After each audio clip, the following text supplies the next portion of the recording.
disease, linked to higher incidences of multiple sclerosis, classified as a major allergen, lactose intolerance, plus more. The following question is from Mr. Nyandalig Bursku, Vice Chairman of the Institute of Psychotronics. Supreme Master Ching Hai, I express my sincere gratitude for your efforts to help humankind understand the threat of global warming and possibly halt the disasters that may be coming. In my opinion, in order to save the planet, people who meditate need to continue meditating, while people who don't should pray for the planet to be saved and pray for peace to dawn upon Earth. If people pray together every month during the full moon and during some significant days according to the moon calendar, the positive power might affect the world in a good way. Would you please, Supreme Master, speak to humanity about this? Mr. Borsku, it is good that you mention the spiritual aspect of saving our planet. Yes, prayer will help. But it cannot do much if we still continue with the destructive ways of life in killing each other and killing animals. We must return to the higher, nobler ideals. So, along with the loving intention of prayer, please remember the importance of action. We need to make peace with all beings, including the animals, through our deeds. Love and peace begin on our table, with the food plates in our home. We need to extend our love to other beings by letting the animals live in peace and adopting the plant-based diet for ourselves. And we can extend our love to family members by stopping the cause of global warming on their behalf. So, please continue praying, but also be as active as possible in promoting peace for all beings, starting with the animals. This is truly the way to save the planet. Thank you for your question, and I pray too that this can be done. The following question is from Ms. Odma Navanyam, attorney at the National Government Office. The traditional diet of Mongols is meat and dairy products. Our country has a very short time period for cultivating the land. Because of this, we are forced to use imported vegetables that often are not organic and substandard. What is the right food for us if we are to change our traditional diet and turn to vegetarianism? Master, what is your wish regarding Mongolian people's contribution to combating global warming? Madame de Wanyan, thank you for your question about suitable foods. Even with the limitations of your climate, nowadays there are many ways to grow things on our own, even indoors, without soil and with little water. You could get together with other people of similar interest and start a small growing cooperative. And you can take an example from your country's neighbor, Tibet, which has similar growing conditions to Mongolia. There they have subsisted for hundreds of years on barley, a hardy grain that is full of nutrients.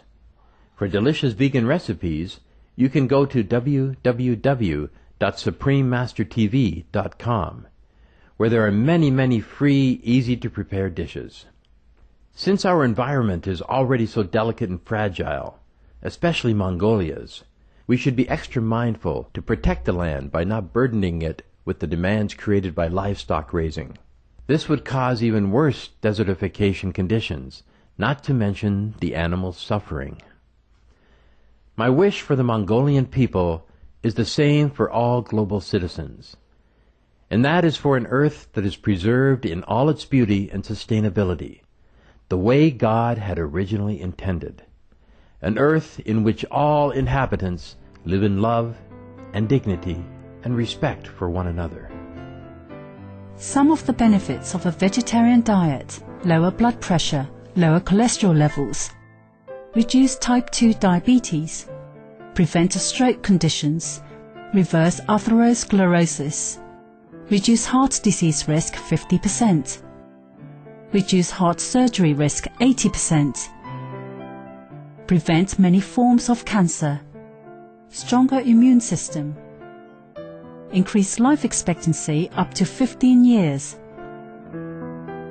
higher IQ, conserve up to 70% clean water, Save over 70% of the Amazonian rainforest from clearance for animal grazing. A solution for world hunger. Free up 3,433 billion hectares of land. Free up 760 million tons of grain every year, or half the world's grain supply. Consume 2/3 less fossil fuels than those used for meat production. Reduce pollution from untreated animal waste. Maintain cleaner air.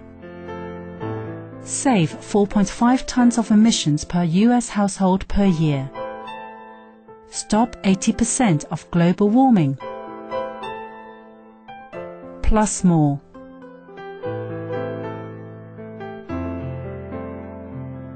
Save your life. Be veg, go green. The following question is from Mr. M. Galanbat Baturin, Director General of the National Information Technology Institute of Mongolia. Honorable Supreme Master Ching Hai, first of all, I would like to extend my warmest greetings and express my respect for your tireless efforts for the better future of humankind. As you know, the Mongols have a long and rich history of nomadic culture. For a country like Mongolia that has extreme climatic conditions, animal-based products have been predominantly used in every aspect of living throughout the centuries. Traditionally, nomadic livestock breeding has been the dominant sector in our economy, and since early childhood, the Mongols developed love and compassion for their animals while using different products from them. In this context, what is the proper way to balance any given country's traditional lifestyle and culture with the future trends of this world? What is your opinion about it? Hello, Director General Baturin. Surely the nomadic lifestyle is a rich and beautiful aspect of the Mongolian culture. And we understand about the love and appreciation between the Mongols and the animals. That is very good. But to be truly in harmony with nature, and to tread the most lightly on our planet, the way we need to at this urgent time, we must completely respect the life of all God's creatures, as well as their unique contributions to our world.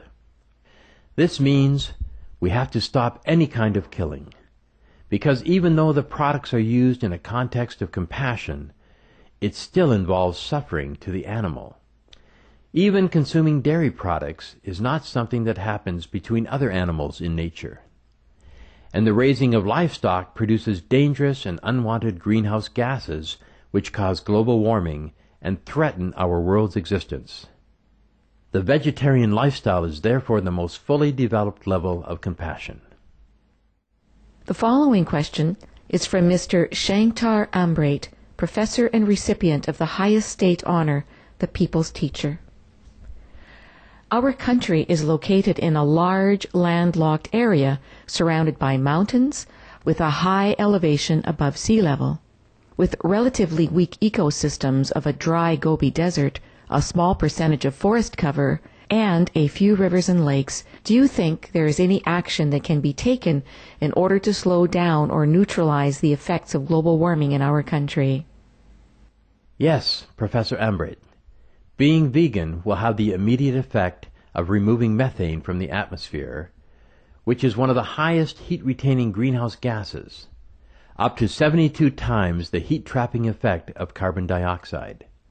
Being vegan will surely slow down desertification and preserve your natural resources like lakes and rivers, and protect your forests. You can also employ other green measures, such as planting trees or changing to green technology, but those take longer to have an effect. The vegetarian diet is the fastest and also reduces the bad karma of killing, thus is the most important. And you can join with others to find ways to obtain and prepare the most tasty and delicious foods. Even in the sandy areas, there are many suitable food plants that can be cultivated without or with little water. We may do research on those and cultivate for our future sustenance. Have lots of luck and joy with these organic farming methods. We have some info about them on Supreme Master Television, or there will be more soon.